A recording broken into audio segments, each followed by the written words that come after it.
جب یہ آیت کریمہ نازل ہوئی صحابہ کرام اللہ کے حبیب صلی اللہ علیہ وسلم کے پاس آئے، ان کے اوپر اشکال ہوا، انہیں تکلیف، انہیں سمجھنے میں دشواری ہوئی، اللہ کے نبی کے پاس آئے اور کہنے لگے اللہ کے نبی اینا لا یظلم منا، ہم میں کون ہے جو ظلم نہیں کرتا؟ ہم آپس میں ایک دوسرے کے اوپر ظلم کر لیتے ہیں، کسی کو تماچے مار دیے، کسی کو کچھ کر دیے، کسی کو کچھ کر دیے، زبان سے کوئی بات نکل گئی، ظلم ہو جاتا ہے۔ ہم میں کون ہے جو فرشتہ ہے؟ ہم میں کون ایک دوسرے کے اوپر ظلم نہیں کرتا؟ اے اللہ کے رسول صلی اللہ علیہ وسلم، اس ظلم کا کیا مطلب ہے؟ تو اللہ کے رسول صلی اللہ علیہ وسلم نے بتلایا کہ میرے صحابہ، جو ظلم تم سمجھتے ہو، اللہ نے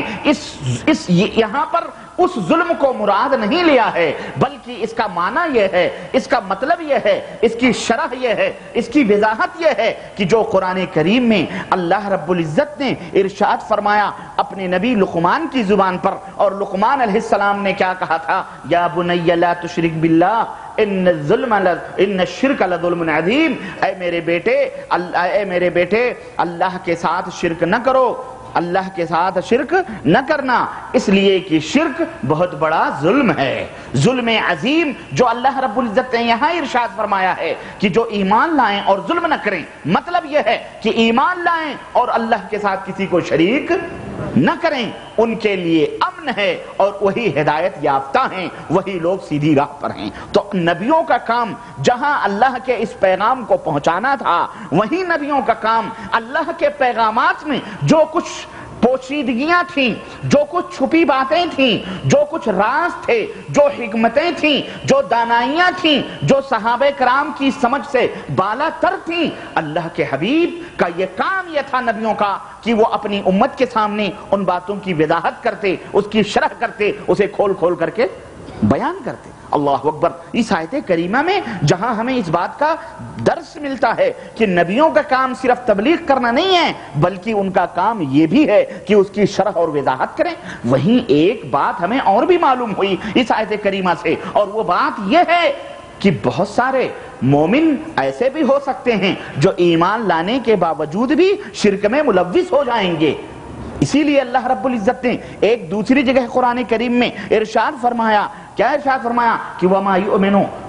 أَكْثَرُهُمْ بِاللَّهِ إِلَّا وَهُمْ مُشْرِكُونَ، بہت سارے ایسے لوگ ہیں جو ایمان لاتے ہیں لیکن اس کے باوجود بھی وہ شرک کرتے ہیں۔ تو کوئی یہ نہ کہے کہ جس نے کلمہ پڑھ لیا اب وہ شرک نہیں کر سکتا ہے، اب اس سے شرک کا وہ جو شرک جیسا عمل اس سے نہیں ہو سکتا ہے۔ کوئی اس بات کا دعویٰ نہ کرے، جو اس بات کا دعویٰ کرتا ہے وہ مکار اور جھوٹا ہے۔ کیوں؟ قرآن یہ کہتا ہے کہ بہت سارے ایسے لوگ ہیں جو ایمان لانے کا دعویٰ کرنے کے باوجود بھی شرک جیسی گندگی میں ملوث ہو سکتے ہیں، اور اسی وجہ سے اللہ رب العزت نے ارشاد فرمایا کہ الذین آمنوا، اور والذین آمنوا، جو ایمان لائیں، ولم یلبسوا ایمانہم بظلم، اور اپنے ایمان کو ظلم سے مکس نہ کریں، ملائیں نہیں، ملاوٹ نہ کریں، ان کے لیے امن اور ان کے لیے رحمت ہے۔ پتہ چلا کہ جو لوگ ایمان لانے کے باوجود بھی ظلم کرتے ہیں، شرک کرتے ہیں، شرک میں ملوث ہوتے ہیں، ان کے لیے نہ امن ہے اور نہ ہی وہ سیدھی راہوں پر ہے۔ بات ختم۔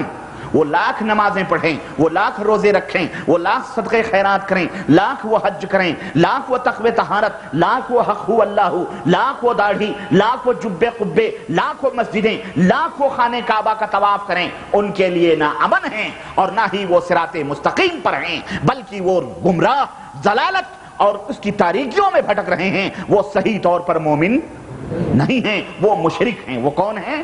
ہاں، کان کھول کر کے سن لو۔ اس آیت کریمہ سے ہمیں اس بات کا بھی درس ملتا ہے۔ اور نبی اور یہ بات ہو گئی کہ صحابہ کرام باقاعدہ جب کوئی بات سمجھ میں نہیں آتی تھی تو اسے اللہ کے رسول صلی اللہ علیہ وسلم سے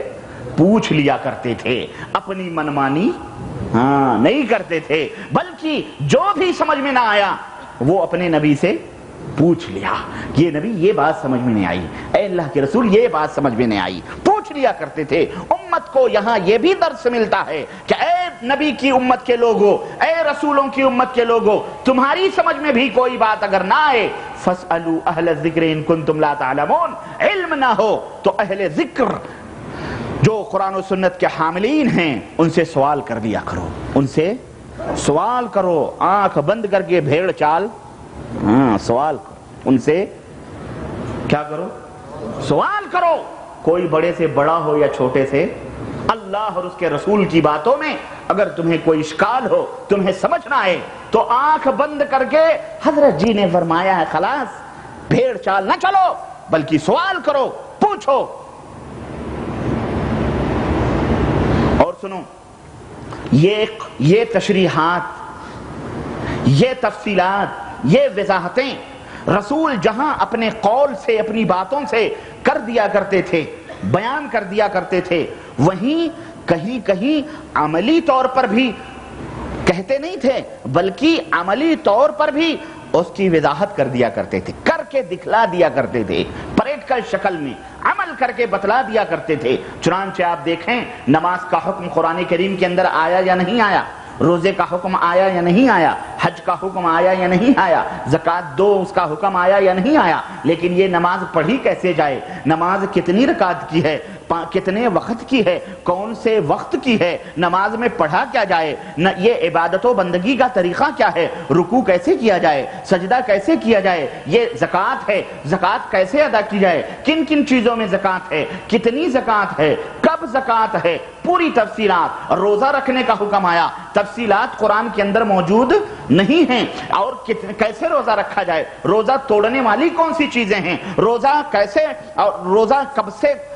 کب تک رکھا جائے، مکمل طور پر حج کرنے کا حکم آیا، حج کیسے کیا جائے، حج کے ارکان کیا ہیں، کہاں کہاں جایا جائے، کیسے طواف کیا جائے، کیسے منی جایا جائے، کیسے مزدلفہ جایا جائے، کیا دعائیں کی جائیں، حجر اسود کو کیسے بوسہ دیا جائے، کہاں سے طواف کی ابتدا کی جائے، غرض احرام کیسے باندھا جائے، کہاں سے احرام باندھا جائے، یہ پوری تفصیلات قرآن کے اندر موجود نہیں ہیں، لیکن عملی طور پر حضرت محمد رسول اللہ صلی اللہ علیہ وسلم نے کر کے دکھلایا ہے، بتلایا ہے، پانچوں وقت کی نمازوں کے اوقات بتلائے ہیں، کتنی رکعتیں ہیں یہ بھی بتلائے ہیں، کون کون سے وقت میں پڑھی جائے یہ بھی بتلائے ہیں، کون کون سی دعائیں ہیں یہ بھی بتلائے ہیں، کس طرح سے پڑھا جائے یہ بھی بتلائے ہیں، رکوع میں کیسے کھڑا ہونا چاہیے، رکوع سے پہلے کیا کرنا چاہیے، نماز کی ابتدا کیسے کرنی چاہیے، سجدے کیسے کرنے چاہیے، سجدے کن کن اعضاء پر کرنے چاہیے، سجدوں میں کون کون سی دعائیں پڑھنی چاہیے، قعدہ کیسے ہو، قیام کیسے ہو، سلام کیسے ہو، مکمل روزے میں کون پوری تفصیلات، روزے ہوں، حج ہوں، نماز ہوں، زکوٰۃ ہوں، سب کچھ اللہ کے رسول صلی اللہ علیہ وسلم نے عملی طور پر پریکٹیکل شکل میں اپنی امت کے سامنے کر کے بتلایا، اور نماز کے بارے میں فرمایا صلو کما رأیتمونی اصلی، اس طرح نماز پڑھو جس طرح تم نماز پڑھتے ہوئے مجھے دیکھتے ہو۔ میں ایک پرسوں ایک ٹیپ ریکارڈ مجھے بھائی نے ایک کیسٹ دی ہے، اس کیسٹ میں کہیں سے انہوں نے کہیں ڈبنگ کیا ہے، اس میں کسی سے مسئلہ پوچھا جا رہا ہے، کوئی مولوی بتلا رہا ہے اس میں مسئلہ کہ اللہ کے رسول صلی اللہ علیہ وسلم نے مختلف وقتوں میں مختلف طریقے سے نماز پڑھی ہے، اس لیے جو بھی طریقہ ہے، جیسا جو پڑھ رہا ہے کوئی حرج نہیں ہے، سب صحیح۔ استغفر اللہ، ہم نے کہا یہ دوغلے اپنی طرح نبیوں کو بھی سمجھنے لگے دوغلا، استغفر اللہ، نعوذ باللہ، یہ دوغلے اپنی طرح نبیوں کو بھی دوغلا سمجھنے لگے،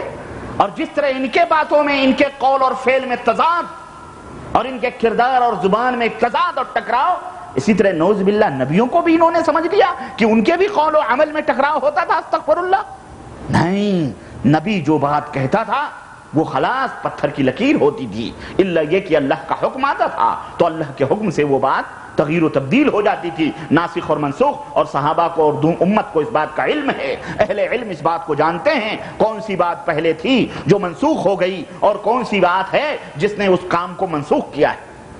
تو نبی کے کاموں میں، نبی کی باتوں میں، نبی کے فرمان میں، نبی کے عمل میں کوئی ٹکراؤ نہیں، کوئی تضاد نہیں۔ بہت سارے لوگ کہہ دیتے ہیں کہ میاں تم کیا حدیث سمجھو گے، نبی نے کبھی کچھ کہا کبھی کچھ کہا، ہم بہت ساری باتیں ٹکراتی ہیں، بہت ساری نبی کی حدیثیں ہیں جو کچھ یہ ہیں کچھ وہ ہیں، 10 قسم کی باتیں ہیں، ہم کیسے عمل کریں؟ اس لیے ہم اپنے اپنے بزرگوں، اپنے اپنے پیروں، اپنے اپنے فقیروں، اپنے اپنے بنائے ہوئے اماموں کے پیچھے چلتے ہیں۔ ان سے کہو یہ تم کتنی بڑے کفر کی بات کر رہے ہو، اللہ کے نبی کیا ایسی کوئی بات کرتے تھے جس میں ٹکراؤ ہوتا تھا، تضاد ہوتا تھا؟ حدیثوں میں اس طرح سے ٹکراؤ ہرگز ہرگز نہیں، بلکہ یہ ہمارے تمہارے تمہارے دماغ کی کمی ہے، سمجھ کی کمی ہے، تمہارے خود دماغوں کا ٹکراؤ ہے جس کی وجہ سے تمہارے سمجھ میں ٹکراؤ پیدا ہو رہا ہے۔ ہمارے نبی حضرت محمد الرسول اللہ صلی اللہ علیہ وسلم کے فرمودات میں نہ قرآن میں ٹکراؤ ہے اور اختلاف ہے، نہ ہی نبی کے فرمودات میں اختلاف اور ٹکراؤ ہے۔ لو کان من عند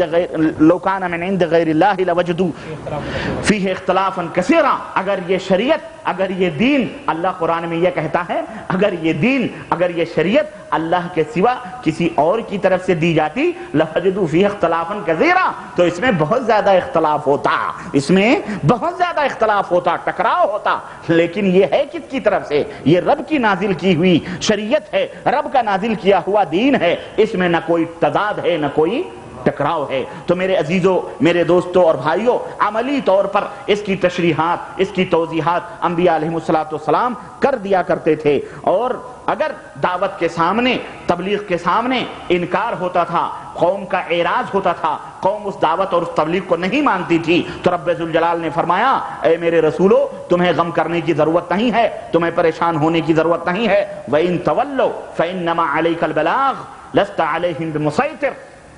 آپ ان کے اوپر داروغہ نہیں ہیں، اگر یہ منہ پھیر کر کے جا رہے ہیں تو ان کو جانے دو، آپ کا کام یہ ہے کہ لوگوں تک تبلیغ کرتے رہیں، لوگوں کو بتلاتے رہیں، لوگوں کو دعوت دیتے رہیں۔ سورہ آل عمران آیت نمبر 20۔ تو یہ کام تو یہ تھا کہ اللہ نے جو باتیں ان کو بتلائیں اس کو امت تک من وعن، جیسا انہوں نے بتلایا اس کو پہنچانا تھا، ہے کہ نہیں؟ کھلی ہوئی دعوت تھی۔ اور دوسری ذمہ داری ان نبیوں کی یہ تھی کہ وہ جب بھی زبان کھولتے تھے تو وہ کس کی طرف بلاتے تھے؟ وہ اللہ کی طرف بلاتے تھے، اللہ کے دین کی طرف دعوت ان کی ہوتی تھی، کسی ملک کی طرف نہیں، کسی وطن کی طرف نہیں، کسی بستی کی طرف نہیں، اور کسی اور کی طرف نہیں، بلکہ ان کی دعوت کس کی طرف ہوتی تھی؟ اللہ کی طرف ہوتی تھی۔ رسولوں کی ایک ذمہ داری یہ بھی تھی کہ وہ اللہ کی طرف لوگوں کو بلائیں، اور صرف حق بولنا ہی نہیں ان کے اوپر تھا، بلکہ لوگوں کو یہ بھی بتلانا ہوتا تھا کہ لوگوں، یہ جو دعوت پیش کی جا رہی ہے اس کو تم قبول کرو، اس کو مانو، اس کو اپنے دل میں بٹھاؤ اور اپنے ذہن و دماغ میں اس کو جگہ دو۔ تم اللہ کے بندے ہو، اللہ ہی تمہارا رب ہے، اللہ ہی تمہارا پالنہار ہے، اللہ ہی تمہارا پیدا کرنے والا ہے، تو تم اللہ کی ان باتوں کو مانو۔ میں اللہ کا رسول ہوں، میں اللہ کا نبی ہوں، ہم اللہ کے بھیجے ہوئے نبی اور رسول ہیں، تم ہمارے اوپر یقین رکھو، تم ہمارے اوپر ایمان لاؤ۔ یہ بھی ان کا کام تھا کہ وہ لوگوں کو بتلائیں، ان لوگوں کو بتلائیں اور ان لوگوں کو سکھلائیں۔ تو ان کو یہ بتایا کرتے تھے کہ یہ زمین، یہ آسمان، یہ چاند، یہ سورج ہمارا تمہارا پیدا کرنے والا صرف اللہ وحدہ لا شریک ہے، تو اے دنیا کے لوگوں صرف اسی ایک اللہ کی عبادت اور بندگی کرو، اور ہم اللہ کے رسول ہیں، تمہارا یہ فرض ہے کہ تم ہماری اتباع اور ہماری اطاعت کرو، یہ تمہاری ذمہ داری ہے۔ اللہ وحدہ لا شریک نے قرآن کریم کے اندر ارشاد فرمایا، سورہ انبیاء آیت نمبر 25، اللہ نے فرمایا وَلَقَدْ بَعَثْنَا فِي كُلِّ أُمَّةٍ رَسُولًا، ہم نے ہر قوم میں رسولوں کو بھیجا ہے اور ان کو یہ حکم دیا ہے ان اعبدوا اللہ، کہ وہ صرف اللہ وحدہ لا شریک کی عبادت اور بندگی کریں، وَاجْتَنِبُوا الطَّاغُوتَ، اور اللہ کے سوا جتنے بھی معبودان باطلہ ہیں ان سے پرہیز کریں، ان سے بچیں، ان کی عبادتوں کا انکار کریں اور ان سے پرہیز کریں۔ اسی طرح سورہ اللہ رب العزت نے ارشاد فرمایا اتقوا اللہ وَأَطِیعُونَ، نبی یہ بھی دعوت دیتے تھے کہ اے لوگو اللہ سے ڈرو، وَأَطِیعُونَ، اور ہماری اتباع اور پیروی کرو، ہماری اطاعت کرو۔ اس لیے ہم دیکھتے ہیں کہ ہر رسول نے بے انتہا دعوت اللہ میں، اللہ کی طرف دعوت دینے میں جد و جہد کی ہے، مشقتیں کی ہیں اور مصائب اٹھائے ہیں، رات ہو یہ دن ہو، خفیہ